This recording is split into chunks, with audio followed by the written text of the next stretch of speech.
Number one అంటారు. అసలైన number one Guru Kashi university.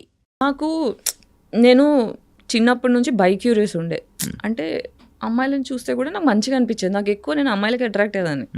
అబ్బాయిలు ఎందుకు అంటే, ఇప్పుడు నేను ఇంట్లోంచి బయటకు వచ్చేసా, ఒక చిన్నప్పటి నుంచి అమ్మాయికి ఏంటి పెళ్ళి సంసారం అనేది ఒకటి చిన్నప్పటి నుంచి మనకు పెళ్ళి ఫైనల్ గోల్ ఆఫ్ అమ్మాయి ఏంటి పెళ్ళి. కానీ సొసైటీలో నాకు అమ్మాయి ఇష్టం అని చెప్పే ధైర్యం కానీ స్పేస్ కానీ ఇది కరెక్టా కాదా కూడా నాకు తెలీదు. అమ్మో నేను క్రీపీనేమో, నేను కామందురాలేమో, అందుకే ఇలా ఆలోచిస్తున్నానేమో, తప్పు అని నేను ఎప్పుడు ఎక్స్ప్రెస్ చేయలేదు. పెద్దగా అయిన తర్వాత నాకు ఓకే బైసెక్షువాలిటీ ఉంటుంది అని తెలిసిన తర్వాత, బట్ స్టిల్ నేను దాన్ని సీరియస్ చెప్పలేదు. ఎందుకంటే దాన్ని ఎక్స్ప్రెస్ చేసి దాన్ని ఎంబ్రేస్ చేసేంత సేఫ్ స్పేస్ లేదు. నేను ఎక్కువ సర్వైవల్ మోడ్లో పెరిగాను, సర్వైవల్ మోడ్లో తిరుగుతున్నాను, సర్వైవల్ మోడ్లో బ్రతుకుతున్నా. కాబట్టి ఎండ్ ఆఫ్ ద డే నా సేఫ్టీ, నా డబ్బులు, నా హెల్త్, ఈ మూడిట్లో కొట్టుకోవడం వల్ల I never explored my sexuality. నాకు ఏది ఇష్టం, నేను ఏది కావాలనుకుంటున్నా, ఓకే ఇది ఉంటే నాకు హ్యాపీ ఉంటుందా అని ఎక్స్ప్లోరేషన్ నేను ఎప్పుడు చేయలేదు. నాకున్న రిలేషన్షిప్స్ బ్రేకప్స్ అయినాయి, కానీ అవన్నీ కూడా ఒంటరిదాన్ని అయిపోయా. నాకు ఫ్యామిలీ లేదు, నాకు ఫ్యామిలీ కావాలి అంటే మొగుడు నుంచే వస్తుంది ఫ్యామిలీ. సో నాకు అమ్మ నాన్న ప్రేమ మిస్ అయినా. నేను ఊహ తెలిసినప్పటి నుంచి నాకు అమ్మ నాన్న ప్రేమ లేదు. సో నాకు వచ్చే లైఫ్లో నాకు జస్ట్ లైఫ్ పార్ట్నరే కాదు, నాకు పేరెంట్స్ కూడా కావాలి. నాకు ఇంట్లో నాకన్నా పెద్ద, అంటే చిన్నప్పటి నుంచి ఇంట్లో పెద్దదాన్ని, మళ్ళీ బయటికి వస్తే కూడా అందరూ మెంటల్లీ చిన్నపిల్లలే ఉన్నారు నా చుట్టూ. I have been emotionally mother to all my friends. So అట్లా మెంటల్లీ చాలా టైర్డ్ అనిపిస్తుంది నాకు. అందుకే ఎప్పుడు నా మనసు ఎప్పుడు నాకన్నా మెంటల్లీ పెద్దవాళ్ళు ఉంటే బాగుండు అని కోరుకుంటా. ఆ పెద్దవాళ్ళు ఎక్కడ అమ్మ నాన్నలో దొరుకుతారు, అది ఎక్కడి నుంచి వస్తుంది, లైఫ్ పార్ట్నర్ దగ్గర నుంచి వస్తుంది. కాబట్టి ఆ ఒక్క family, I want to belong somewhere అన్న ఆశ కొద్దీ నేను రిలేషన్షిప్స్లో పడ్డా. కానీ గివెన్ ఎ ఛాన్స్ సింగిల్గా ఉన్నంత ప్రశాంతంగా లేదు. ఎందుకు అంత అంటే లైక్ అంటే కొంతమందికి అలా అనిపిస్తుంటుంది. కొంతమంది ఏమనుకుంటారు, రిలేషన్షిప్స్లో ఉన్న వాళ్ళు అదే చాలా మంచిగా ఉన్న వాళ్ళు ఉన్నారు. రిలేషన్షిప్ తప్పనట్లే, నాకు ప్రశాంతంగా ఉంది రిలేషన్షిప్ లేకపోతే అంటున్నా.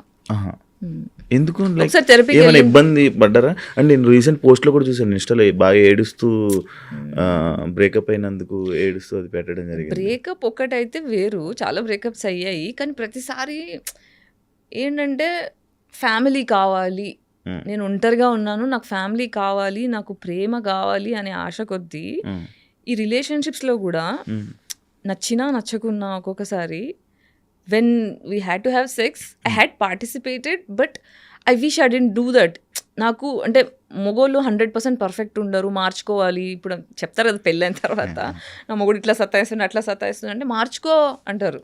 కానీ మొగోళ్ళు మారకపోతే ఏం చేస్తాం? సో మార్చే పద్ధతిలో ఏంటంటే, okay I want a family అనే కోరిక కొద్దీ చాలాసార్లు కాంప్రమైజ్, ఇష్టం లేకున్నా పార్టిసిపేట్ చేయడం. సో 30 years తర్వాత కన్సెంట్ అని తెలిసిన తర్వాత, కన్సెంట్ డెఫినేషన్స్ అర్థమైన తర్వాత, మ్యారిటల్ రేప్స్ గురించి అర్థమైన తర్వాత, సెల్ఫ్ వర్త్ తెలుసుకున్న తర్వాత, నా వర్త్ నాకు తెలియకపోవడం వల్ల, నాకు ఫ్యామిలీ ఉంటే కానీ వాల్యూ లేదు అని నేను ఫీల్ అవ్వడం వల్ల, అర్హత లేని మనిషితో రిలేషన్షిప్ పెట్టుకొని వాళ్ళకి నేను తగ్గాను అనే ఒక సాడ్ ఫీలింగ్ వచ్చింది. దానివల్ల ఏంటంటే, ఓకే నాకు ఇప్పుడు అంటారు కదా, ప్రేమతో పెరగని వాళ్ళు కత్తి మీద ప్రేమను వెతుక్కుంటారు, కత్తి మీద అని.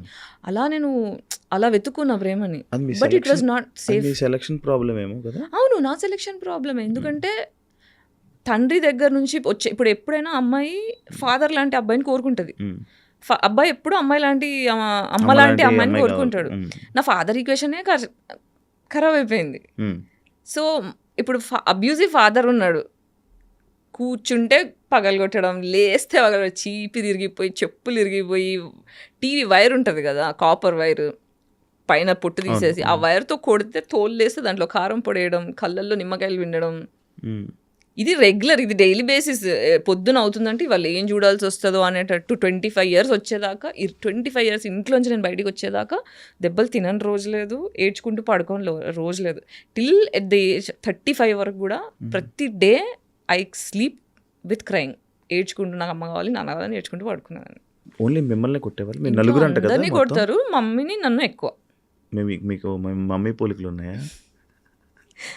పోలికలని కాదు, ఇంట్లో ఎప్పుడైనా ఏమవుతుందంటే, పేరెంట్స్ టాక్సిక్ ఉన్నప్పుడు ఏమవుతుందంటే, ఒక సైకాలజీ టర్మ్స్లో చెప్తా, ఒక స్కేప్ గోట్ అనే ఒక, ఇప్పుడు మా ఇంట్లో మేము 5 సిస్టర్స్, ఓకే, మోర్ దాన్ 1 పిల్లలు ఉంటే ఒకరు స్కేప్ గోట్ అవుతారు, ఒకరు గోల్డెన్ చైల్డ్ అవుతారు, మిగతా వాళ్ళు ఇన్విజిబుల్ అయిపోతారు. స్కేప్ గోట్ చైల్డ్ ఏంటంటే నాకు నిజాలు మాట్లాడడం ఇష్టం, మీకు నచ్చినా నచ్చకపోయినా నాకు తప్పు అనిపిస్తుంటే నాకు ఇది తప్పు అనిపిస్తుంది కొంచెం చూడండి అని అడుగుతా. ఇప్పుడు టాక్సిక్ ఫ్యామిలీలో ఏమవుతుందంటే నేను చెప్పిందే నువ్వు వినాలి, అది తప్పు ఒప్పుతో సంబంధం లేదు అని చెప్పి ఫోర్స్ చేస్తారనుకో, నేను నిజాన్ని అడుగుతున్న ప్రచారం వాళ్ళకి నచ్చట్లేదు కాబట్టి నన్ను కొట్టడం చేస్తుండే. పెద్దవాళ్ళు కాబట్టి ఏజ్లో పెద్దవాళ్ళు అదే కోరుకుంటారు, చిన్నవాళ్ళు నేను చెప్పిన వినాలి మీకేం తెలుసు అన్నట్టు. కానీ ఒక జెన్యున్ క్వశ్చన్ అడిగినప్పుడు నాకు ఆన్సర్ వచ్చేది కాదు. సో ఒక చైల్డ్ నీడ్స్ని పట్టించుకోకుండా ఒక డిక్టేటర్ లాగా. అంటే ఏం క్వశ్చన్స్ అడిగేవాళ్ళు నార్మల్గా మీ నాన్నగారిని? నీకు ఏదో డ్రెస్ కావాలనేది అడిగితే ఇది ఒక స్టూపిడ్ ఎగ్జాంపుల్ చెప్తున్నా. డ్రెస్ కావాలని అడిగితే అది నేను కొనిచ్చే అంత స్తోమత లేదు బెటర్ నాకు. మా నాన్న రిచ్, బాగా పైసలు ఉన్నాయి కానీ కావరం ఎక్కువ. సో అన్ని పైసలు లేవు బెట నా దగ్గర ఏమన్నా అడిగితే అదొక్కటి నా ఒక్కదానికే చేస్తుండే, మిగతా వాళ్ళందరికీ మామూలుగానే ఏదంటే అది కొనిచ్చేవాళ్ళు. నాకు పాకెట్ మనీ 100 రూపీస్ నెలకి ఇంజనీరింగ్లో ఇచ్చి దాని లెక్కలు అడుగుతుండే హాస్టల్లో ఉన్నదానికి. ఇట్లా చేస్తున్నావు ఎందుకు నాన్న అంటే, ఇంతమంది ఆడపిల్లల్ని పోషించాలంటే నేను ఆరిపోతా అంటే మరి ఎందుకు కన్నా 5గురిని అని అన్నా. అంటే ఇది ఒకసారి 2 సార్లు కాదు, ఒక 100 సార్లు నన్ను చిన్న చేయడం అలా చేస్తే 5గురిని ఎందుకు కన్నా, మరి తక్కువ మందిని కనాల్సింది, బాధ్యత ఇంత ఉండేది కాదు కదా. నేను చాలా జెన్యున్గా ఇన్నోసెన్స్తో అడిగా. అడిగితే నువ్వు గంతు కానీ ఎక్కువ మంది నువ్వు అంటే ఎక్కువ మందిని అలా చాలా డిఫరెంట్గా మాట్లాడతారు. మళ్ళీ అంటే ఇవి స్మాల్ థింగ్ ఏంటి అని వెతుకుతుంటే నాకు దొరకట్లేదు, కానీ మా డాడీ చేసినవన్నీ చాలా ఎక్స్ట్రీమ్ పనులు. ఓకే, అవన్నీ నేను ఒక పాడ్కాస్ట్లో అంటే ఫాదర్ అబ్యూస్ గురించి మాట్లాడతాను. That is too much to bear. Actual మీ నాన్నగారికి అబ్బాయి కావాల్సి అంతమంది 3 అబార్షన్లు అయినాయి మా అమ్మకి. మళ్ళీ ఆడపిల్లలతో సాటిస్ఫాక్షన్ లేక మా మీద మర్డర్ అటెంప్ట్ చేయించాడు. మా అమ్మ మీద మర్డర్ అటాక్ చేశాడు. తర్వాత డివోర్స్ అప్లై చేసేటప్పుడు ఆస్తులు ఇవ్వడం ఇష్టం లేక ఆ టైంలో చాలా హారిబుల్ డివోర్స్ సీన్స్. దాని తర్వాత మళ్ళీ పెళ్లి చేసుకున్నారు, మళ్ళీ అమ్మాయి పుట్టింది. తండ్రి పాపాలు అనేవి కూతురు తీర్చాలంట. స్పిరిచువాలిటీ అర్థమైంది. పాపాలు చేసే తండ్రికి అమ్మాయిలు మాత్రమే పుడతారంట, కొడుకులు పుట్టారంట. అర్థమవుతుంది తర్వాత నమ్ముతున్నా, ఇంతకుముందు నమ్మేదాన్ని కాదు. బేసిక్గా మీరు అలాంటి వాతావరణంలో నుంచి రావడం వల్ల మీకు ఒక అమ్మాయికి సపోర్ట్ చేయాలి అంటే ఇలా చాలా మంది అమ్మాయిల జీవితాలు ఇలా ఉన్నాయి. చాలా మంది అమ్మాయిలు బయటికి ఇప్పుడు ఎంతో అంటే పితృస్వామ్య వ్యవస్థ అనేది ఏం చేస్తుందంటే బేసిక్గా పురుషాధిక్యంలో డిజైన్ చేయబడ్డ సొసైటీ ఇది. So extremely emotionally intelligent parents అంటే ప్రేమని అర్థం చేసుకున్న తల్లి తండ్రి ఉన్న కుటుంబాల్లో మాత్రమే ఆడపిల్లలు సంతోషంగా ఉన్నారు. అది ఓన్లీ ఎక్స్ట్రీమ్లీ రిచ్ కమ్యూనిటీస్లో, అది కూడా అందరు కూడా కాదు. బట్ మన ఇండియా ఏంటి, ఇండియా కాదు ప్రపంచం మొత్తం ఇలాగే ఉంది. రిచ్ క్రౌడ్ తక్కువ, పూర్ క్రౌడ్ ఎక్కువ, మిడిల్ క్లాస్ ఎక్కువ. సో ఎకనామికల్ ఇష్యూస్ ఉన్న ప్రతి దగ్గర ఎక్స్ప్లాయిటేషన్ ఉంటుంది. So larger crowd of women are going through depression. So నా వాల్యూ ఏంటో నాకు తెలియకుండా నేను పెరుగుతున్నట్టు చాలా మంది అమ్మాయిలు, చాలా మంది కాదు ఎక్స్ట్రీమ్లీ ఎక్కువ population, more than 50% of population అనే చెప్తాను నేను. మీరు ఇలా మాట్లాడడం స్టార్ట్ చేశాక ఏదైనా ఎవరైనా అమ్మాయిలు మిమ్మల్ని కాంటాక్ట్ అయ్యారా? చాలా మంది అవుతారు, రెగ్యులర్ బేసిస్లో అవుతారు. వీళ్ళ టైం బట్టి మ్యాక్సిమం రిప్లైలు ఇస్తా, అందరితో మాట్లాడతారు. ఓకే, ఈ జనరేషన్లో పెళ్లి చేసుకోవడం తప్పు అంటారా? తప్పు అంటే ఇట్స్ అ ప్రివిలేజ్. ఓకే, పెళ్లి చేసుకోవడం అనేది ప్రివిలేజ్. ఇప్పుడు నన్ను అడిగితే మనం అందరం యుద్ధంలో ఉన్నాం, సైకలాజికల్ యుద్ధంలో ఉన్నాం. ఇప్పుడు మనం ఏం చేయొచ్చు అంటే తరతరాలు వరల్డ్ వార్ అయిన తర్వాత మనకి ఇండియా ఇండిపెండెన్స్ వార్ యుద్ధాలు అయిన తర్వాత ఏంటంటే మనం అంతా ట్రామాకు గురామంటే, ఫర్ ఎగ్జాంపుల్ మనం పరిగెడుతుంటే పెద్ద దెబ్బై కాలు ఫ్రాక్చర్ అయిపోయింది అనుకోండి, ఆ కాలు ఫ్రాక్చర్ అయిపోయేదాకా మనం ఏం చేస్తాం, బెడ్ రెస్ట్ తీసుకొని దాని మీద ఫోకస్ చేస్తాం. దాని మీద ఫోకస్ చేస్తే దగ్గుతుంది. లేదు నువ్వు పట్టేసేసి నన్ను ఉరుకు అంటే ఉరకలేం మనం, దానివల్ల దెబ్బలు ఇంకా పెరుగుతుంది, ఇన్ఫెక్షన్ అవుతుంది, కాలు తీసేదాకా వస్తుంది.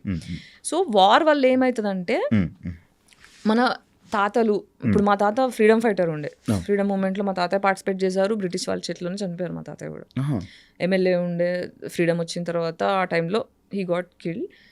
సో ఇట్లాంటి టైంలో ఏమవుతుందంటే మన తాతల జనరేషన్ వాళ్ళందరూ ఇమోషనల్ ట్రామాకి గురయ్యారు. అంటే ఫుడ్ ఎక్స్‌ప్లాయిటేషన్, చంపేయడాలు, భయంలో బ్రతికారు. ఇప్పుడు గాజా వార్ చూస్తున్నారు కదా, భయంలో ఉన్నారు. ఈ గాజాలో ఎవరైనా మిగిలారనుకోండి, వాళ్ళ నెక్స్ట్ తరాలందరూ కూడా మన డిఎన్ఏలో 7 తరాల మెమరీ స్టోర్ అయిపోయి ఉంటుంది. తెలుసా మీకు? తెలియదు. మనకి అది DNA ఉంటుంది. 7 సెన్స్ ఏదో అంటారు అదేనా? మనకి ఇప్పుడు సరే పెళ్లి చేయాలంటే 7 తరాలు అటు 7 7 తరాలు ఇటు చూడాలి అంటారు. అంటారు. అవును. ఎందుకంటారు? నాకు తెలియదు పెళ్లి ఎందుకంటే వాళ్ళకి హెల్త్ ఇష్యూస్ కానీ ఇవన్నీ, మన హెల్త్ ఇష్యూస్ ఎలా వస్తాయి, మనకున్న డిప్రెషన్ బట్టి, మన లోపల ఉన్న ట్రామా బట్టి. ఇప్పుడు భయం వల్ల వచ్చిన హెల్త్ ఇష్యూ, నా నిజాలు నేను మాట్లాడలేకపోతున్నాను అనుకో, నాకు థైరాయిడ్ వచ్చే ఛాన్స్ ఉంటుంది. నాకు సపోర్ట్ సిస్టమ్ దొరకట్లేదు అనుకో, నాకు లోవర్ బ్యాక్ పెయిన్ వస్తుంది ఫైనాన్షియల్గా డబ్బులు లేకపోవడం వల్ల. అట్లుంటే సెక్షువల్ ట్రామా ఉందనుకోండి, రేపులు ఎక్కువ జరగడం, ఇవన్నీ జరిగితే అంటే ఇట్లా లోవర్ బ్యాక్ టెయిల్ బోన్ దగ్గర పెయిన్ రావడం అలా వస్తుంది. ప్రేమ సరిగ్గా దొరకట్లేదు అనుకో, నేను ఎవరిని ప్రేమించలేకపోయే ధైర్యం చేయలేకపోతున్నాను అనుకో, హార్ట్లో పెయిన్ వస్తుంది. ఇవన్నీ ఎక్కడ తెలుసుకున్నారు? ఇవన్నీ చదువుకున్నా ఇంత నాలెడ్జ్. సో దీనంటే దీస్ డిసీజెస్ మనకున్న డిసీజెస్ అన్నీ కూడా ఇమోషనల్ బ్యాగేజెస్ వల్ల వచ్చేవన్నమాట. సో మన తాత ముత్తాతల జనరేషన్ వాళ్ళందరికీ ఇలా డిఎన్ఏలో కూర్చుండిపోయాయి. అందుకే ఒక్కొక్కరికి ఒక్కొక్క లాంటి డిసీజెస్ వస్తుంటాయి. సో ఇప్పుడు ఏంటంటే మెంటల్ ట్రామా వల్ల ఫిజికల్ డిసీజెస్ వస్తున్నాయి. ఒకరినొకరు అర్థం చేసుకోలేని, ఇప్పుడు మగోళ్ళు చంపేస్తున్నారు, క్రిమినల్స్ అవుతున్నారు, ఆడోళ్ళు క్రిమినల్స్ అవుతున్నారు. ఫస్ట్ మనం క్రైమ్ ఆపాలి అంటే, నేను ఎందుకు రాక్షసుడిలా తయారవుతున్నా, నేను ఎందుకు రాక్షసిలా తయారవుతున్నా, why am I becoming man hater, why am I becoming women hater అని పాజ్ అయిపోయి ఇంట్రోస్పెక్ట్ చేసుకొని, మన జనరేషన్ అంటే మన డిఎన్లో కూర్చున్న 7 తరాల జనరేషన్ వల్ల వచ్చే ఇమోషనల్ మెమరీని హీల్ చేసుకోవాలి. అంటే ఏళ్ళు దెబ్బ తగిలింది, నేను ఇప్పుడు పరిగెత్తదలుచుకోలేదు, కాలికి దెబ్బ తగిలింది, నేను పరిగెత్తదలుచుకోలేదు, ఫస్ట్ కూర్చొని నేను ఫోకస్ చేసుకొని హీల్ చేసుకుంటా. తగ్గిన తర్వాత అప్పుడు నేను నడుస్తా, తర్వాత పరిగెడతా. సో ఇప్పుడు నాకు తెలిసి ఈ 7 తరాలలో నెక్స్ట్ 7 తరాలు మళ్ళీ బాగుపడాలంటే ఈ తరం వాళ్ళందరూ పాజ్ అయిపోయి, నాకేం, నా నెత్తిలో ఏం గుడిసిపోయింది, నా ఆరోగ్యం ఎందుకు ఇలా గుడిసింది, నేను ఎందుకు ఎవరితో ఫ్రెండ్షిప్ చేయట్లేదని ఆగి కాంటెంప్లేట్ చేసుకొని హీల్ అవుతే వచ్చే తరాల నుంచి పెళ్ళిళ్ళు విరగకుండా, ఫోర్స్ఫుల్గా ఉండకుండా, ప్రశాంతంగా హ్యాపీగా, అంటే ఒక పెళ్ళి చేసుకున్నాము అంటే డివోర్స్ తీసుకోవాలి అనే ఆలోచన రాకుండా ఉండాలి. నా మొగుడు అంటే నాకు ప్రాణం, నేను లాయల్గా ఉంటా అని అమ్మాయి అనుకోవాలి. నా పిల్లని లేకపోతే నేను ఉండలేను, నా పిల్లని తప్ప నన్ను ఎవరిని చూడను అనే అంత లాయల్గా మొగుడు ఉండాలి. అలాంటి రిలేషన్షిప్స్ మనకు రావాలంటే ఈ ట్రామాల నుంచి బయటపడాలి. కానీ ఇప్పుడు అవి రావు కదా. ఇప్పుడు ఈ మధ్య కాలంలోనే డివోర్స్ అంటే సింపుల్ అయిపోయింది. ప్రతి ఒక్కరు ఐసోలేట్ అవ్వాలి.